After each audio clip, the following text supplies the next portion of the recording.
សួស្តីមាមីងបងប្អូនទាំងអស់គ្នានៅចិត្តនៅឆ្ងាយកូនក្មួយដែលបានមើលវីដេអូខ្ញុំហើយទាំងអស់គ្នាថ្ងៃនេះខ្ញុំបានធ្វើ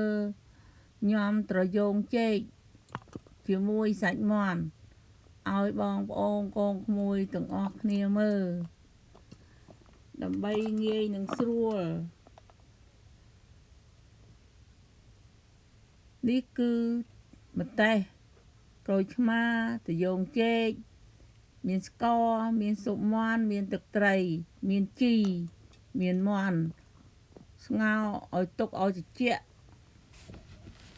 ហើយនឹងវិធីធ្វើទឹកត្រីនេះដើម្បីងាយនឹងស្រួលបងប្អូនកូនក្មួយធ្វើទៅកុំឲ្យវាពិបាកខ្ញុំនឹងប្រាប់កូនក្មួយឲ្យវល់ស្រួលបួលមានស្ករមានគ្រឿងស៊ុបមានទឹកត្រីអីចឹងមុននឹងធ្វើត្រូវយកក្រូចឆ្មាមកច្របាច់វាហាន់ក្រូចឆ្មានេះហើយនឹងយើងច្របាច់ធ្វើម៉េចឲ្យបានមួយកែវឬមួយពែងទូចដែលយើងចង់ធ្វើហ្នឹងណាច្របាច់វាយកទឹកវាទុកទៅហើយច្របាច់វាទុកសម្រាប់ត្រាំត្រយូងចេកផងព្រោះអីត្រយូងចេកនឹងត្រូវការត្រាំទឹកក្រូចឆ្មា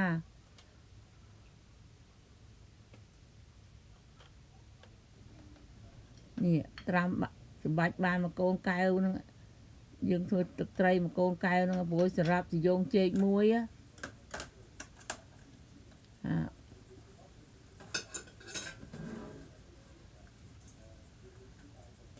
នេះទឹកសុទ្ធអានេះទឹកយើងយកមកចាក់ក្នុងនេះដើម្បីត្រាំត្រយូងចេកខ្ញុំហាន់ត្រយូងចេកយកក្រូចឆ្មាសបកវានេះខ្ញុំច្របាច់វាព្រោះនៅសល់ទឹកខ្លះដែរខ្ញុំច្របាច់វាថែមទៀតទៅឬក៏មានទឹកក្រូចឆ្មាក៏ច្របាច់ទៅនេះអញ្ចឹងខ្ញុំត្រាំក្នុងនោះហើយខ្ញុំច្របាច់ទៅអញ្ចឹងនេះទឹកហើយក្រូចឆ្មាហើយយើងយកត្រយូងចេកនេះខ្ញុំមានត្រយូងចេកមួយអញ្ចឹងត្រយូងចេកនេះយើងបកធម្មតាគេបកតខ្ចីទៀតតែខ្ញុំវាអត់មានត្រយូងចេកខ្ញុំធ្វើប៉ុណ្ណឹងទៅយងចេកបេះនៅផ្ទះក្រោយនឹងយកមកញ៉ាំឲ្យកូនក្មួយមើលទៅហើយយើងហាន់វាហាន់នឹងកបិតមុខពីរពេលនេះខ្ញុំហាន់កបិតខ្ញុំនេះវាមិនសូវមុតអញ្ចឹងបានហាន់វាអត់សូវល្អទេ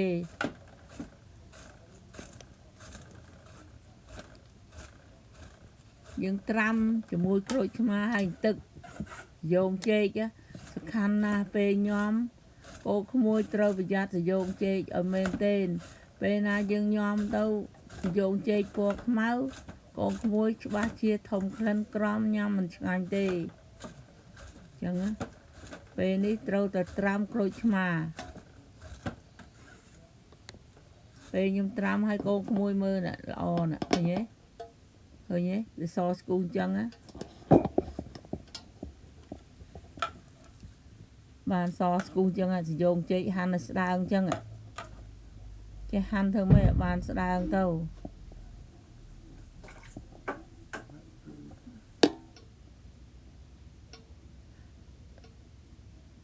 របៀបញ៉ាំត្រយូងចេកមុនដំបូងយើងត្រូវតែធ្វើទឹកត្រីមានម្ទេសខ្ទឹមនេះក្រូចឆ្មាដែលខ្ញុំច្របាច់មិញហ្នឹងអញ្ចឹងក្រូចឆ្មាមួយកែវនឹងមួយពែងហ្នឹងហើយទឹកត្រីក៏ដាក់មួយពែងហ្នឹងដែរទីទៅ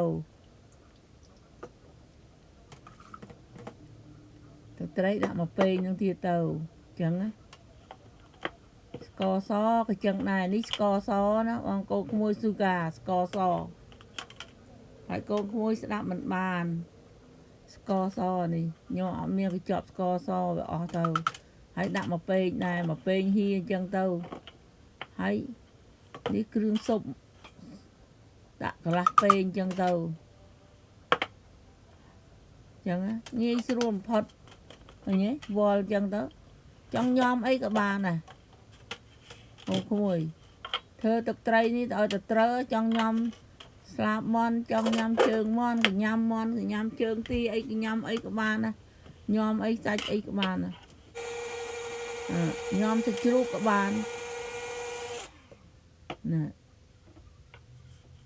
ឃើញទេធ្វើឲ្យបានបាត់ទឹកត្រីទុកសិនហើយយើងងាកមកគោក្មួយងាកមកមើលធ្វើអានេះហាន់ខ្ទឹមក្រហមទុកសិនទៀតខ្ទឹមក្រហមនេះត្រូវហាន់ដាក់តែមួយបានហើយ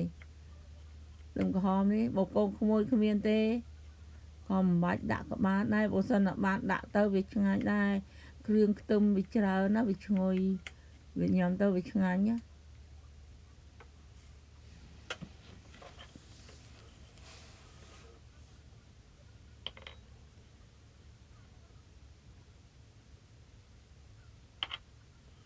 ទុកម្ដុំសិនឥឡូវរបៀបមើលសយងចេកខ្ញុំត្រាំទឹកអញ្ចឹងនេះសាច់មាន់ហ្នឹងយកស្លាបមាន់នេះពេលណាស្ងោរហើយត្រូវតែទុកឲ្យបានឲ្យត្រជាក់ហើយសយងចេកនេះត្រូវស្រង់ទឹកអញ្ចឹងស្រង់ចេញឲ្យវាស្ងួតយកទឹកចេញស្រង់វាសិនហើយយកអាបដូរវានេះចេញអស់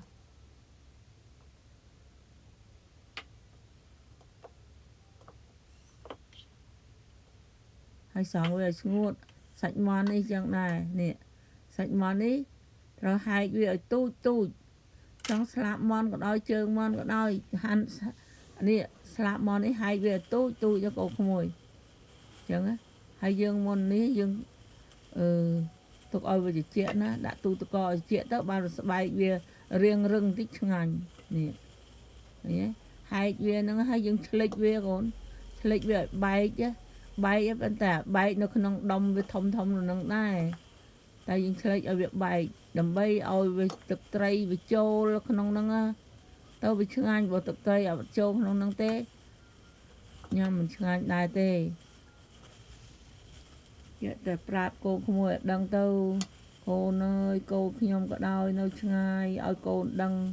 កូនអើយធ្វើទៅនេះរបស់អស់នេះញ៉ាំឆ្ងាញ់ណាកូនឯងមើលទៅម៉ែធ្វើទុកឲ្យកូនមើលទាំងអស់គ្នាហើយមានអីទេមានតែគ្រឿងម្ហូបអស់នេះឯងកូនចំបាច់វាអញ្ចឹងហើយអស់សាច់មាន់ហ្នឹងប្រហែលជាមកកន្លះគីឡូបើសាច់នេះយើងប្រហែល1ផោនអីមើលស្លាបមាន់ប៉ុណ្ណឹងយកចេកតែមួយឃើញទេមិនហ្នឹងឃើញទេវាបញ៉ាំមកកូនមើលដាក់តិចញ៉ាំគឺយើងដាក់ទឹកត្រីមុនអញ្ចឹងណាមិនលាយចូលគ្នាចាក់ហ្មងឯណាកូនត្រូវតែដាក់ទឹកត្រីចូលចឹងសិនណាទឹកត្រីទៅច្រូចវាជាមួយសាច់មាន់ហ្នឹងសិនណានេះឲ្យវាលាយនឹងសាច់មាន់ហ្នឹងវាឲ្យចូលនឹងសាច់ហ្នឹងសិនណាបានវាឆ្ងាញ់ណាឃើញទេលាយចឹងហើយយងចេកយើងដាក់យងចេកម្ដងយងចេកយើងចាក់យងចេកចូលឃើញទេយើងដាក់ទឹកត្រីថែមទៀតដាក់ទឹកត្រីអញ្ចឹងទៅហើយជ្រាវវាចូលគ្នាអញ្ចឹងណាជ្រាវឲ្យវាអញ្ចឹងជ្រាវឲ្យសប់តែបងខ្ញុំគិតថាកូនក្មួយបើជ្រាវអញ្ចឹងណាកូនក្មួយជ្រាវអញ្ចឹងអត់សប់ទេព្រោះត្រាតែកូនក្មួយ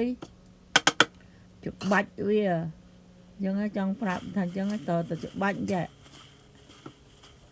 ច្បាច់អញ្ចឹងឲ្យវាស៊ីចង្វាក់គ្នាណាឲ្យវាចូលជាតិណាហើយដាក់ខ្ទឹមចូលមក